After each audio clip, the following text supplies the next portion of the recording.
Hello and welcome back. Before we get to part 2, Real Talk, please allow us to fulfill our capitalistic duty and plug our Patreon, the Contrarian Supplements. That's right. For a small fee, you too can help the Contrarians rage on. We have tiers ranging from just $1 to $10. It all depends on how much content you can handle. Starting at $1, it's the Travolti's tier, which gets you access to new bonus episodes focusing on a new movie every month, as well as access to the patron chat. Join other patrons in making fun of our opinions. Moving up to $3 is the Winoni's tier, which unlocks access to our pre-recording notes, our video reviews, and our spin-off show, Contrarians After Hours. That's a more laid-back space where we talk about other things we've been watching, reading, playing, thinking about. Sometimes it's related to the movies being covered in the main feed, but it usually isn't. If you want to be part of those patrons who help us shape the show by telling us which movies to tackle, that's when you sign up for the $5 tier, the Embries, and the $10, the Gads. Finally, all supplement subscribers, regardless of the tier, get access to our archive of special patron projects. Head over to patreon.com/contrarianprime now to join. Be sure to listen through the end of the episode to find out what's coming up to the Contrarian Supplements this month. Now, it's time for some Real Talk.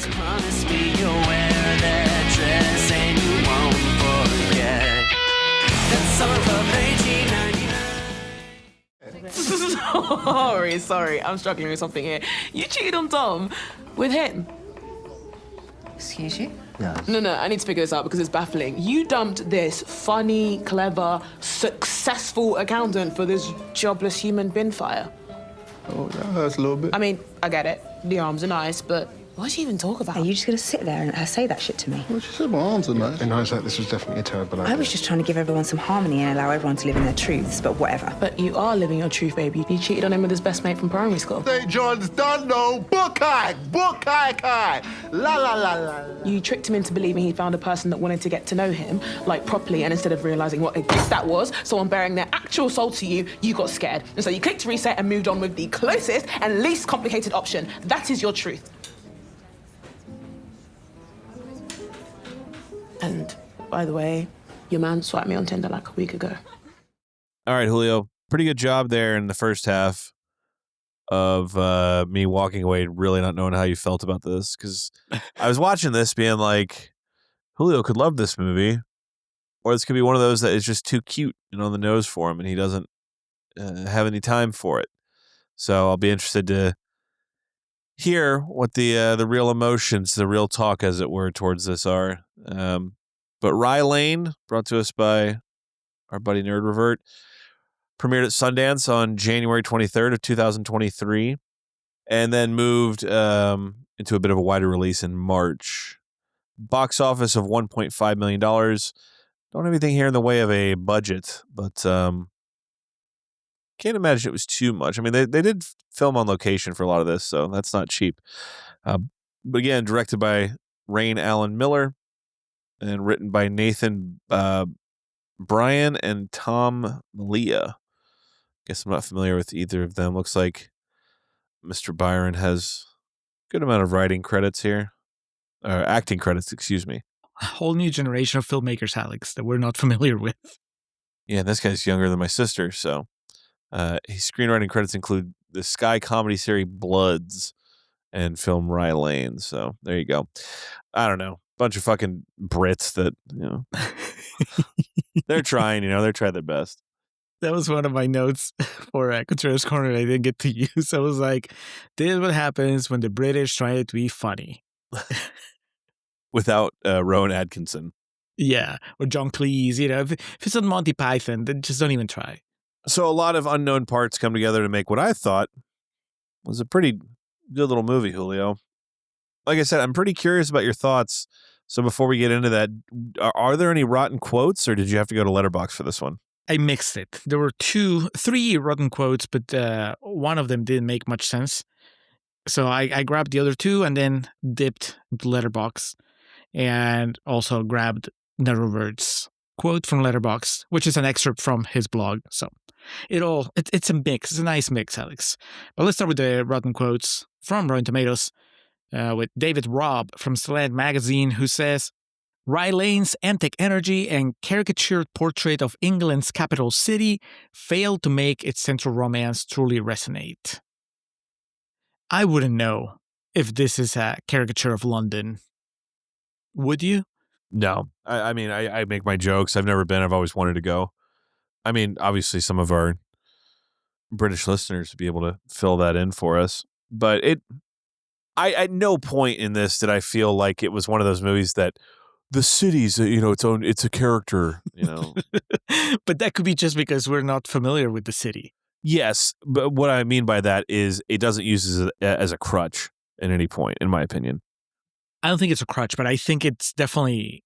There were times where I felt a little bit like it was a commercial for Rye Lane, if Rye Lane was a real place, which I'm assuming it is. I mean, you said it was, yeah. Yeah. So, every time that the camera would just lovingly just pan across like businesses and corners and whatever, I'm like, is this just real spots that people would point at the screen and go like, oh yeah, it's that place in Rye Lane, So, I mean, I made a joke about 6th Street considering this corner, but similarly, right, you would recognize it if somebody made a movie that's mostly set around, it doesn't have to be 6th Street, but any area that you're very familiar with, that would somehow affect your experience. I mean, when we were talking about Dazed and Confused, remember you and your sister were talking about how there were some spots there that you recognized as. Oh yeah,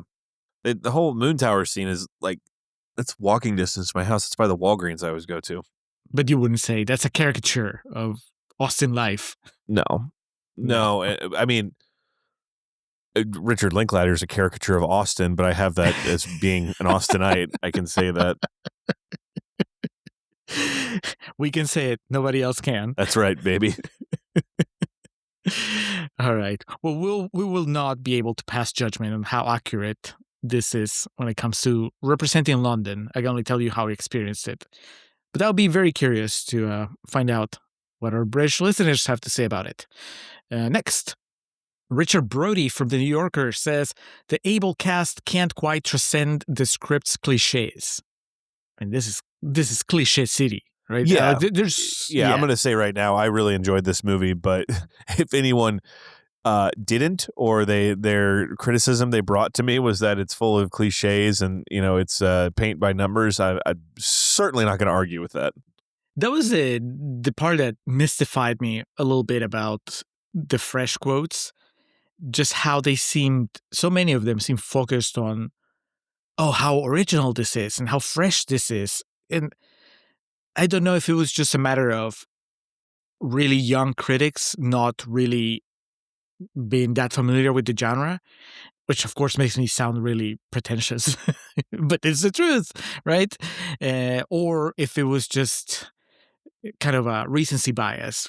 Yes, you know that these are tropes from romantic comedies, but it's been so long since romantic comedies were a genre that dominated the industry that this feels fresh just because it's being done in 2023 and, it doesn't really get done that much at all. So maybe, but gotta move to Letterboxd now, Alex. This is from Simon D. Bernardino, who watched Rye Lane on August 6, 2023, gave it 1 star. No. I don't know. Yeah, I don't know if Simon is from London, but Simon says, this is the Instagram AI filter version of Before Sunrise. It's as if someone watched that sublime humanist film, tried to replicate it, but made every single stylistic choice in opposition to the source text. I was afraid of sounding pretentious. Thankfully, Simon now is making me sound like a regular person. Yeah, I don't know about any of that. Instagram Before Sunrise up? No. Look, the person who made this, Rain Allen Miller, this young lady clearly was excited to be able to use different kind of lenses and like really extreme, like wide angle shots. And as I mentioned, there's some serious split diopter action, either actual split diopter or one of those things that was given the impression of that. I don't know if you can shoot that in like 2 things that you put together in post or whatnot, but it did not have the majesty of a De Palma or something like that. But funny, you brought up, didn't you mention My Best Friend's Wedding that has that insanely baffling sequence that's shot in split diopter? That's a bog. People know what a quagmire is. Yeah, no, I know, but they might not understand what finish? arty. Oh. Let's see here. Anamorphic lenses were used. It was not shot on a phone, right? Not to my knowledge. It looked too good for it to be one of those smartphone movies, but it reminded me because of the wide lenses. There's a couple of Soderbergh movies that he shot on a phone, and part of it was, because it's Soderbergh, so he can do whatever the fuck he wants. But he would have these really wide lenses, and he's like, it's a phone, so you can put the phone anywhere. The way that he would position the camera, he had so much more flexibility because it was a phone. And the end result was a movie that had a lot of shots like the ones that you see in this movie in Rye Lane, which made me think, oh, maybe, it's a really good phone with a really good camera.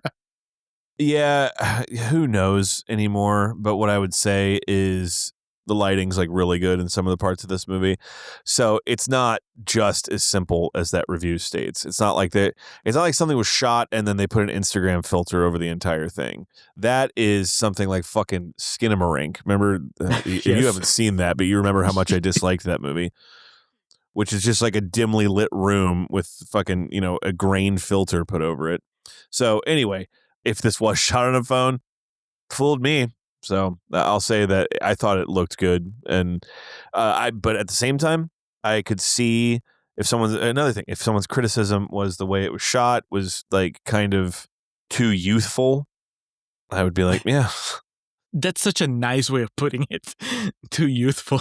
I would just say that it was a little distracting because, why did I think that it was maybe shot on a phone? Because of the weird choices when it came to camera angles, which wouldn't have happened if those camera angles seemed to complement the story. But I don't know. But I'm sure there's two options, right? One is just that it looks the way it looks because the director thinks it looks cool, which is valid.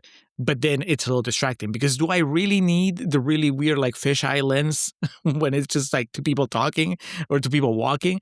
Or there's real intention behind it and it's meant to showcase this area of London in a way that makes it look kind of surreal. And so the surreal nature of the images of the places they're walking by also mixes with the surreal nature of this relationship that is the surreal nature of Colin Firth being there. There you go. If you were using regular lenses, maybe I would have recognized them. Everything looks so weird and distorted. I'm like, I don't know. Seems familiar, but I don't know. Anyway, one more before we get to Nerd Revert. Alexia Zek watched this September 1st, 2023. Gave it half a star, Alex. And it says, cringe indie movie reminds me of TikTok girl that mocks indie movie characters. I think we established a while ago that neither you or I use TikTok. We're just aware of it. I get the idea of like there has to be at least one woman on TikTok that is the TikTok girl that mocks indie movie characters. That's the type of shit that makes me feel so old, that there's like reviews that are now used for the aggregate that are words that I would never put together in a sentence. That's how I felt reading the quote that I put in Contrarian's Corner, the one that was in all caps, like oh my god, blah, blah. I was like, are we being serious?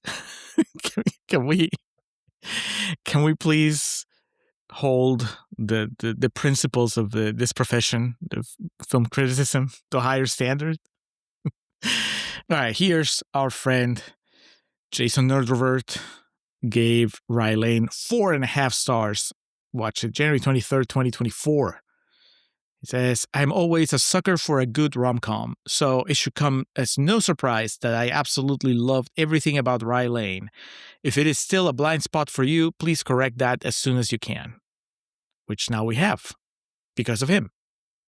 And then he says, full review here. You click on that here, and it takes you to his blog where he reviewed Rye Lane. So you haven't checked Jason's blog, you should. It's seenthatreviews.com, and you'll find a very nice collection of movies that you've heard of and movies that you've never heard of. You can just go back and forth. So, big fan, Jason Nerdrovert. It doesn't surprise me. And the unabashed enthusiasm from people that are positive about this movie makes me feel a little grumpy because I am not matching that, even though I think it was a fun time. But I wasn't kidding, Alex, in Controllers Corner when I compared it to your reaction to any horror movie that gets overhyped today. And you are like, yes, it's a horror movie, and I've seen this done so many times before. Why are we acting like this is new? Even more so when you're really angry, you go like, you need to watch more movies. My immediate rebuttal to that will be movies like Hereditary and Midsommar ask for more than 2 hours of my time, where this asks for 75 minutes. That's very fair. That is very fair. But also, I think that those movies think that they're more important, that they're saying more. Oh yes, this movie does not. I mean, it would disappoint me if I talked to the director and they thought they were making some like profound statement with this, but just easy. I mean, this is like, if this is your first movie, this is about perfect. Not necessarily the movie's perfect, but like as like a first outing. Yeah. You make something that looks good, is pleasing, and like it'll get people talking just because of the way it looks, and like the cast is young and fresh and it's well acted and it looks good, like I said. And this is kind of what you hope for as a first outing. You can't make fucking Blue Velvet as your first movie, especially in this day and age. So yeah, again, I'm not saying the movie's perfect, but I think as a director, I assume I'll have more for the post credits as far as actually what she was aiming to accomplish with this. But yeah, Julio, you're a Harry Met Sally, Annie Hall guy. So, and But that's the problem. yeah, I was about to say, well, that's what I mean. And you and I both, we do hold the Before trilogy in pretty high regard. So, okay. So some of the stuff with me that I was watching, because you and I are like a married couple at this point, I can kind of know what you're going to think sometimes. Like the walking and talking, and then the living scenes where they would go, the fucking Christmas Carol shit. Did that annoy you, like that presentation? You know how my head gets when I've been working on something new. I will take some of that hummus on the cracker. Please tell me you dumped his ass right there and then. Not as much as it did annoy me. It was sometimes it was funny, sometimes it wasn't. The problem was that it all became conflated once the movie was over and I was going through the quotes. When the movie was going on, when the movie was playing, I was just like, oh, this is just like Annie Hall.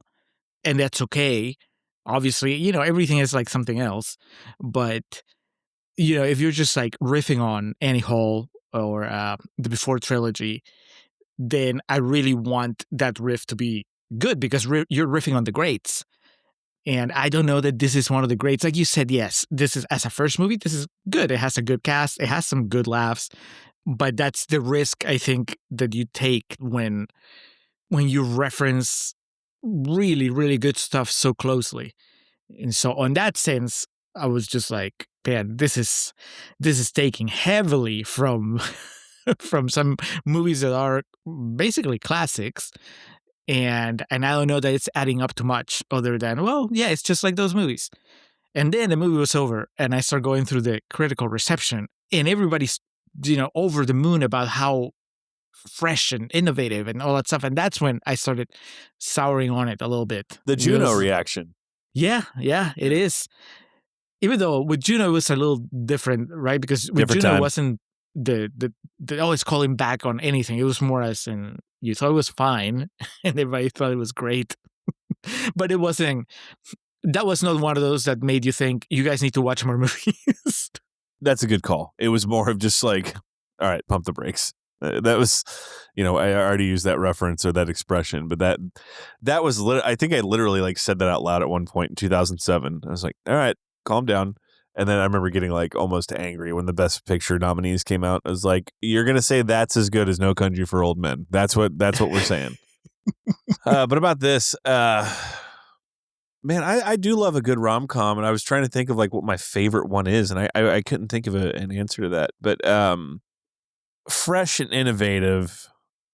Okay, fresh from a presentation, visual presentation, and a youth-filled cast, I would say. Innovative, no. It's even down to the dumb, vulgar best friend.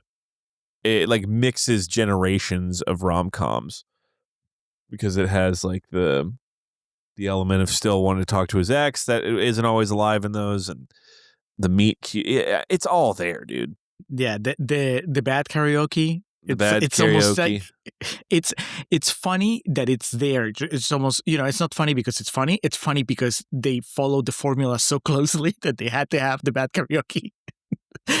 Which is fine, actually. I really like I was bracing myself to, just hate whenever they actually got to sing.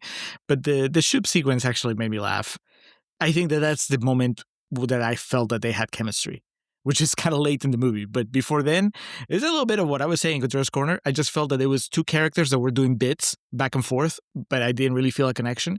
And then when they're on stage and they're singing and they're looking at each other, suddenly I was like, oh, look at that. there's chemistry. There's sparks going on between them. It took, an hour, but it's finally happening. So that scene is fine. So you can stick to the formula. You can follow the formula and get some great stuff.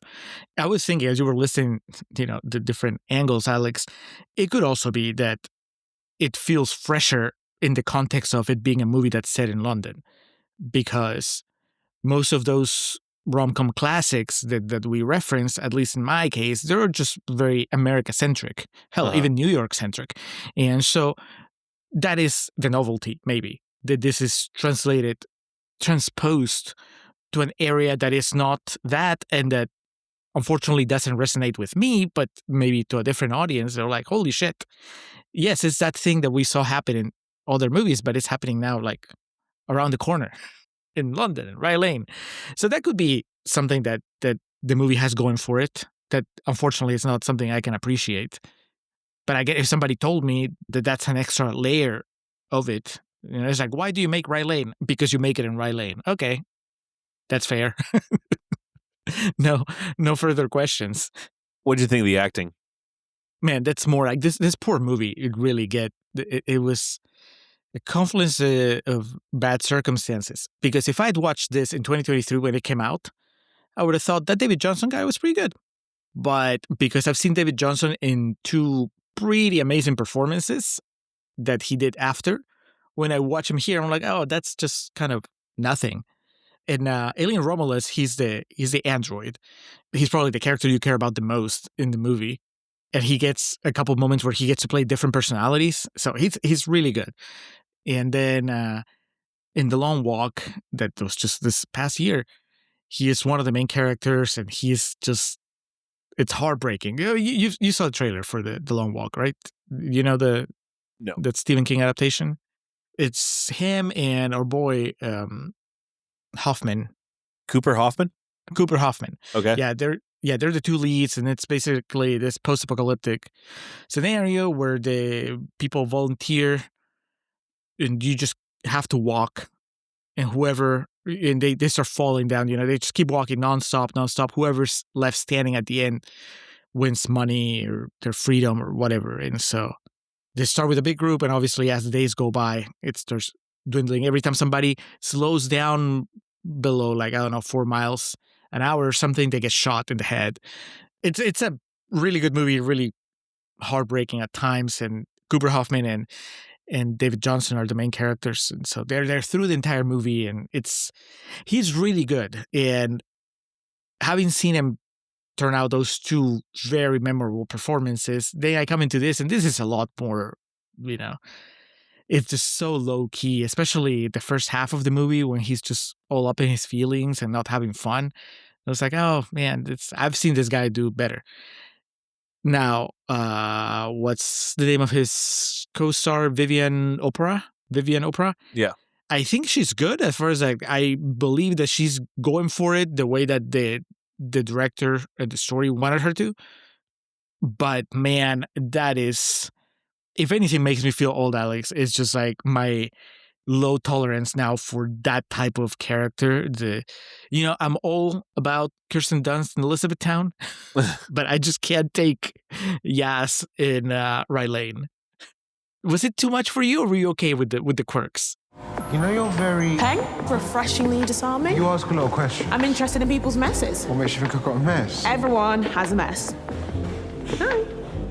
I definitely like this movie more than you did. I don't know. It's just so low stakes. Like it pretty quickly. I was like, okay, this movie's not going to like be anything. And so like basically when I was gotten to that mindset, I was just like, yeah, this is serviceable. This is enjoyable. It does feel like we have already reached a point where the scene in which she comes into the restaurant and surprises him and pretends to be his girlfriend and like just go with it. It seems like we've already gotten to a place where that type of scene has kind of been introduced in my lifetime and I'm already sick of it. Like it's so that part, that was the one part I was like, Julio's gonna fucking hate this. Because I remember like at some point talking about that SNL bit that this has probably been back like when we started the podcast. Fred Armisen and Kristen Wiig used to do a thing on Weekend Update. I think it was Kat and Garth were their names or whatever, but their whole thing was they were a singing duo and they would always say they'd have a song prepared. And when they got there, they didn't have a song prepared and they would like look at each other and try to figure out like what the other one was going to say to finish a sentence or finish a song. And I remember like you just hating that so much. And so when they were telling the story here, I was like, all right, I don't know how Julio's going to feel about this movie. He's going to fucking hate this scene. And yeah, that's not funny. So please just stop doing that. That whole thing where people are trying to tell a lie together and they're looking at each other's mouths trying to figure out that. Just stop it. I agree.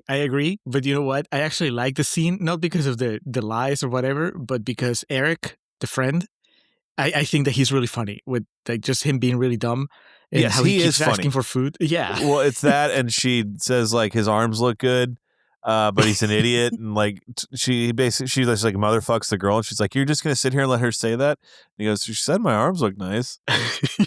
And his dude, one of the big laughs was she goes, "And he swiped, is it right, yes. left? Swiped right on me on Tinder last week," and he goes, "I didn't swipe on you or anybody." Like he realizes he let it go. Yeah, he's funny. Well, it was also a nice change of pace because, like I said in Contrarian's Corner, there was a stretch of the movie when it's just them walking after they leave the art exhibit where I thought, oh, it's just going to be that. It's literally going to be before sunset or before sunrise, either of those. We're just going to watch them walk throughout the day and they're going to talk. And I was not looking forward to that because I wasn't finding them very interesting. Like I said, it was just a collection of quirks. Her especially, when she walks by, she's like fucking spinning around and she waves at the vendors and says hi to random people. And I was like, oh my God, stop it. So then they reach the restaurant and they walk away. They separate. And I was like, all right, so that was not the movie. The movie's going to be something else. And then he meets with other characters. And even when she rejoins, I'm like, okay, well, it's at least a different dynamic. So I think I was I was just happy that the restaurant meant that the movie was not just them walking and talking for 90 minutes. So, you can't really predict me, Alex. Even though on paper Fair. I should have hated that scene. Yes. I was actually kind of happy about it. And there's, hang on, I'm pretty sure I laughed like really hard a couple of times. And one of them was there at the restaurant. And then, when he said, "What the fuck is in my rice?" I lost it. I don't know why. I did not expect it. I thought that guy was funny with like his. I meant when she has the flashback about wave to the boat and he goes, tourism funds human trafficking, and then he goes, yes, and like turns his head really fast, and he did that in another part, and when he says that you don't understand the artist's struggle, how they both just like, oh my God, like rolled their eyes at him. And when he has that like fighting stance, like he's going to do the fucking Santino Marella Cobra, the way he looks at Dom and just like licks his lips, he's like, like he makes like a sound with it too. And I think the hardest I laughed in the movie was either that, or excuse me, the part where he takes the jacket off to reveal another jacket underneath it because Dom just like briefly like looks around like what? Or it's him that has the Neptune line, right? No, the Neptune line is his friend, the friend that has the art exhibit. Yes, I'm sorry. That's right. The dude who has the art exhibit at Nathan. the end, Nathan. Yeah, he has it on asses, and it's not like you just come into the middle of this conversation and he's telling someone looking at this picture of a butt. We know more about Neptune than the human anus. That's that's an incredible line. It's especially in contrast with how he started the movie, where he said something similar about mouths. So Yeah. that's really good. And I Have just you found been it- to I thought it kind of nailed that. You ever been to an art exhibit like that? That's just like, what the fuck? Like it nails that whole like pretension and absurdity of being treated so mightily.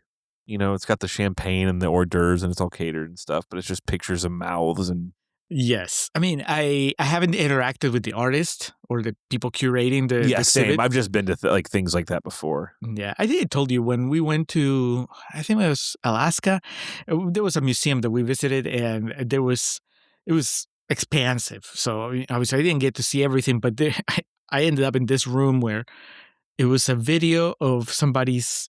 It was just a close up of their feet as they walked on eggshells, Hell yeah. and I was like, all right, art. Yeah, I appreciate art. One of the highlights of my adult life was getting to go to the Chicago Art Institute and see American Gothic right in front of me. That was fucking crazy. But and I've seen Van Gogh and shit, but I've also, living in such a liberal city, I've found myself in several visual or audible art galleries or showings that I've found myself feeling very Republican. Never, Alex, never. There's a middle ground. You don't have to go No, all the way to that's- the right. A very good friend of mine. I don't know if he coined the phrase, but I heard him say I had a Republican moment and referring to something like that, and I think about that all the time. So Real talk, the mouth is the Stonehenge of the face. I found the other thing that made me laugh really hard. It's when he's telling the story of the last time that he tried to make a grand gesture, and how he took her to the place where they had their first date. oh, that looks like And- Nino's from Drive. Yes. Well, but the reveal, because at first you think, oh, they're just like at some restaurant, but then the reveal is that they're at this, I guess, fast food place that closed for the day just for him. And the guy's like trying to get in. He's Yes, like, "You got yeah. any chicken?" Again, it was such a good reveal that made me laugh. So you get enough of those moments around. I'm not gonna regret sitting through a movie that ultimately kind of left me cold, but I can't really begrudge it. It's hour and 17 minutes because I had a good time. I laughed, enough, and it never really made me angry.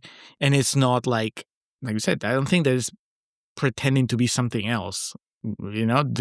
They set out to make a romantic comedy that wasn't going to break the mold, and that's exactly what they did. And I think it's particularly lovely for the people that really connect with the relationship. I didn't. It was a little too quirky for me, but I can see how you can just go for it if you're really into them, which I think might have been closer to your experience. I am honestly, if anything, I thought that we would agree that we would have the most common ground on finding Yas just being too much, because we always make fun of those characters. Yeah, that's true. I guess I can't explain why it didn't bother me. I guess what's the way I could put it?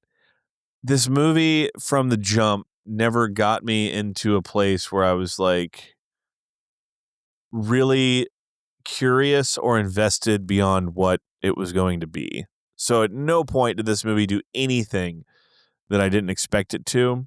And I guess this movie never established expectations for me, or like grand expectations. Just from the very jump, I was like, okay, that's what I said at the beginning of this. I was like, okay, this is what it's going to be. And for that, it succeeded for me. I guess I didn't have the capacity to get annoyed by any of the characters or happenings in this. Just watching it happen, they're like, yes, that girl's a lot, but she's somebody else's problem. Exactly. Exactly. I did want to be like pussy when he said he didn't like spicy food. That's what I would have done if I was there. Did you expect what happened, which is that eventually we had to see him try the Yeah, that was spicy really food? funny. He like tries to take a big bite, he just like spits it out immediately. Yeah. It sounds harsh, but I think it needs to be said just so that the point is clear. I don't think this movie is as good as any of the movies it makes me think of when I'm watching it. That's fair. Is that a problem? Only if when the movie's over, you try to tell me that it's a great movie. Yes. I can't argue with that at all because that is exactly. Well, that's not true. I think Hereditary is bad. So Yes. I absolutely could come up with a parallel to exactly what you're saying. I'm blanking right now, but I understand completely what you're saying. There's merit in watching a movie by yourself, enjoying it, and then never like thinking about it again. But in what we're doing here, the whole point is we have this format. We find like people say about it. There's got to be so many movies we've done where that happens. And the opposite can be true too. We've done plenty of movies where like this isn't great, but it's not the worst that Howard the Duck. Watch a movie like that and hearing what other people say or its legacy can certainly sway you to be positive or just kind of negative. But I know exactly what you're saying. You watch something that's kind of comically that Begonia movie was something like that. I went into it knowing how everyone like was just on their knees for it, and I watched it. I was like, dude, if I had seen this just by myself, I would have thought it was fine. But you guys got to grow up, man. It's Yorgos Lanthimos. He will never grow up. More like Borophil. Well, not to be just only negative or when doing the comparisons, I will also say that a movie like this, actually, this movie, Rye Lane, is better than something like Anyone But You. Was that the romantic comedy I keep bringing up that was a big hit, and I thought it was just very mediocre, to say the least. It's like the Glenn Powell, Sydney Sweeney. Oh yeah, you did not like that. Oh, yeah. That was called Anyone But You. Yeah, Anyone But You. That is also like pretty formulaic, but the performances are not consistent. Not like here. Here, everybody's good, and over there, I think Glenn Powell is good, and then everybody else was kind of didn't quite match him, or at least most of the cast. And there was a lot of it was probably like 2 hours. It went on for hour 43. It felt like over 2 hours. There was a lot of attempts at gross out humor that didn't land, and so there are romantic comedies that just don't work, and this is not one of them. So I also don't want it to get misconstrued. Like my lack of enthusiasm doesn't mean that I think that this was a swing and a miss. It's not a home run. It's just what do you say? It gets to like second base maybe. There you go. Touches boobs. Yeah, I enjoyed it more than you, but this is certainly not a movie I would draw a line in the sand over. It's enjoyable. It's an easy viewing experience. I laughed. I knew exactly what was going to happen about 5 seconds into the movie. Not that quickly, but a minute or so, and look good. So, Man, before we give our ratings, Alex, just to prep you, at least on my Letterboxd, most of my friends are like 4 stars and up. I checked that and I saw a couple 4.5s in there, 4 stars. John Golson, 4 stars. Man, Eddie Strait, 4 stars. Talk about two tough nuts to crack. Swept up in the romance of Rye Lane. Chaz Fisher, 4 stars. My God. Stu from Sewer Order, 4 stars. I'm a grump, Alex. Oh, here we go. Let's get the British point of view, Alex. Ben Murray, watch Rye Lane, May 21st, 2023. 3.5 stars. And he says, Yeah, he says it's a little too cutesy for its own good at times, but when it works, it works. A really refreshing and lyrical love letter to my hometown of South London and the lost souls who find each other among its culture. It feels like nostalgia, but it can't be because the moment it's capturing is taking place right now on our doorstep. Any date that goes down in Morley's is a good date. If you know, you know. Okay, so Ben experienced this movie as we expected in a completely different way.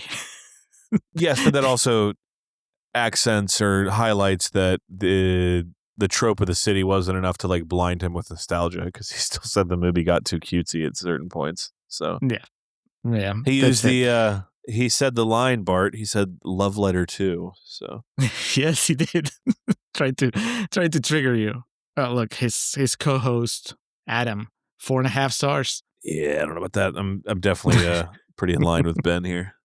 We know more about Neptune than we do about a human anus. Yeah. Anyway, so does that mean that what is it getting? Is it like a B minus? Yeah, like a B minus. It's enjoyable. I'm never gonna own this movie. If I texted my girlfriend about it because I always tell her the movies we watch, and Julio, she does not watch movies like you and I do. Hey, as long as she watches Marvel ones, then we're good. And she loves those, which unfortunately nobody's perfect. But yeah, I was like, this is definitely up your alley. It's short, it's easy, it's lovey-dovey. There's no stress at any point in time, so it'll be all right. What I'm trying to say with that is there's a market for this, and a good one. Fucking 98% of Rotten Tomatoes with over 100 reviews. But for me, it was an easy viewing experience that I'm sure will come up in conversation at some point again in my life, but it's just like a B minus. It's a good movie. It's a very strong showing, but nothing blow away. And to say it's formulaic would be a massive understatement. So Julio, you're not hitting this with like a 1 star, are you? No. I said I had a good time. I had a few laughs, but it's just 3 stars dead in the middle because I was also. It's not that I was underwhelmed because I was, I went in not knowing anything, and I'm trying really hard to separate my experience of watching the movie and my experience of reading the reception that the movie got, because that was, like I said, that kind of threw me off a little bit. But in the end, it's just a good time. But I had no inclination to watch it again because it didn't really give me anything, and I can watch the same story told better, the problem is that now there's no way of, like, if this movie ever comes up, there's no way that I can come across as a snob by saying, oh yeah, that was fine, but you know what, you should watch movies from like 10, 20, 30 years ago that did this much better. Like, for many reasons, like it's extra hard now to talk about a movie like Annie Hall, but that is literally like the things that apparently were blowing people's minds that this movie did, like those flashbacks where the characters from the present are part of it. I mean, that happens in that movie a lot, and it's, I'm sorry, it's a lot more clever. So I am spoiled by past rom-coms, and if that means that I'm a snob, I'm sorry, I'll try to do better. I watched it. 3 stars. Can watch it, I think, twice the time you could watch Hereditary, so I will be a snob about Hereditary. God. But why would you even talk about Hereditary? Actually, we always have to make fun of Ann Dowd's unfortunate voiceover at the end. That, yeah. And I am your mother. And the Oscar goes. I made that joke. You could literally watch this movie twice in the time it would take you to watch Midsummer. So watch fucking Rye Lane twice. All right. Anyway, Ari Aster, fucking fraud. Your day will come, sir. What's next? You better not tell me some Ari Aster bullshit is next. No, it isn't. It isn't. But it is a Ben Murray pick. So, there's a little bit of a nice transition there. And after doing a long stretch of fresh movies, Alex, we finally hit our first rotten movie in a while. And it's the last movie we're doing before our summer event. Oh, baby. Yes. Ben Murray said that he wanted us to give this the Dunstan Checks In treatment, What does that mean? I don't know. But he's giving us the movie Dennis the Menace. Oh, yeah. I read this on the spreadsheet. Yep. 28% of the tomato meter. Paul Winfield's in this movie? Natasha Lyonne. All right. Yeah, I guess I don't know what the Dunstan checks in treatment is. I think we talked about that being a movie that just existed in the time it could. Did you watch any Dennis the Menace? Like the show and shit? Or it was a cartoon, Not right? the show. Was it ever a newspaper strip? Yes, that's what it was. It was a comic strip. You're right. And then it became a show. It was a cartoon in the 80s, if I'm not mistaken. Yeah, the comic strip goes back to fucking 1951. I owned this movie on VHS, so I think Alex, maybe Ben is talking about 90s nostalgia for movies that are rotten, which I am fully on board. Yeah, brother. I will never consider watching Leah Thompson for an hour and a half to be a waste of time. So, yeah. There you go. Hopefully you, dear listeners, agree. So that's coming up next, Dennis the Menace. And then on the Patreon channel, you can listen to our conversation about Star Wars A New Hope. Delightful. Actually, I wouldn't listen to that. That is like one of no irony, just one of the most positive recordings we've ever had. Julio and I are just fucking geeking out the entire time. Just wrapping ourselves, speaking of nostalgia, it's just us wrapping ourselves in a blanket of nostalgia and just geeking out about the Force and the characters. So that's a good time. Also on our Patreon channel, there's a conversation from a previous After Hours that's finally getting up there. Alex, do you remember when we talked about that Tom Green documentary? Oh, yeah. And I told you about the Hans Zimmer concert? Yeah, moons ago. Well, it's there now. Oh, okay. It's on the spotlight. So you have Star Wars and Tom Green side by side, as they were always meant to be together. Absolutely. And then, of course, all the other stuff that we have on the Patreon channel, patreon.com/contrarianprime. Go in there, join, use the search bar to look up any of the gazillion things that we posted over the past 5 years, or just scroll down the page, look at the collections. We have a lot of stuff grouped together that makes for a fun listening. But that's it. That's it for Rye Lane, and that's it for this episode. Let's get out of here, Alex. Take care, y'all.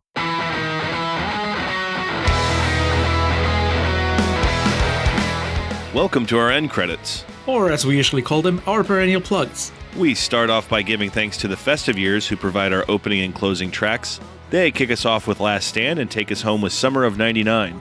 Be sure to head over to thefestiveyears.com for any and all Festive Years needs. Our friend and fellow podcaster Hans Rothgieser is the man behind our logo and all the art you see related to our show. Reach out to him and let him know how much you like that little tomato. His email address is mildemonios@hotmail.com and his website is mildemonios.pe. That's MILDEMONIOS. Hans, thank you for all your support. For those interested in the regularly absurd world of professional wrestling, Joe and the boys over at latenightgrin.com have you covered. Tell them the Contrarians sent you. And we like to close with special thanks to our social media team of Zoe Perez and Coriari. Each of the social media accounts we mentioned in the introduction look as good as they do because of their work.